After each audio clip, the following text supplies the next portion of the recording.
मोदी और भारत को जो इबरतनाक शिकस्त हुई है और जिस तरह उनका तमाशा बना है और पूरी दुनिया ने जिस तरह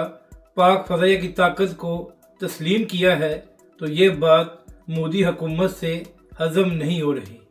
तो इसी हवाले से ज़राए ये दावा कर रहे हैं कि मुबैना तौर पर मोदी हुकूमत एक बार फिर ये प्लानिंग कर रही है कि पाकिस्तान के साथ गड़बड़ की जाए, और इसके साथ साथ ज़राए ये भी दावा कर रहे हैं कि ईद के दिन मुबैना तौर पर ये लोग कुछ ना कुछ कर सकते हैं।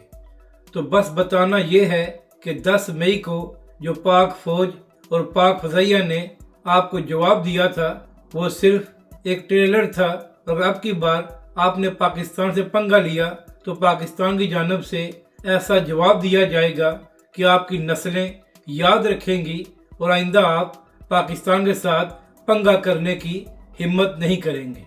पाकिस्तान अमन चाहता है, मगर अमन चाहना पाकिस्तान की कमज़ोरी नहीं है, और अगर पाकिस्तान की सालमियत पर हमला किया गया तो पाकिस्तान ऐसा जवाब देगा कि आपको दिन में तारे नज़र आ जाएंगे।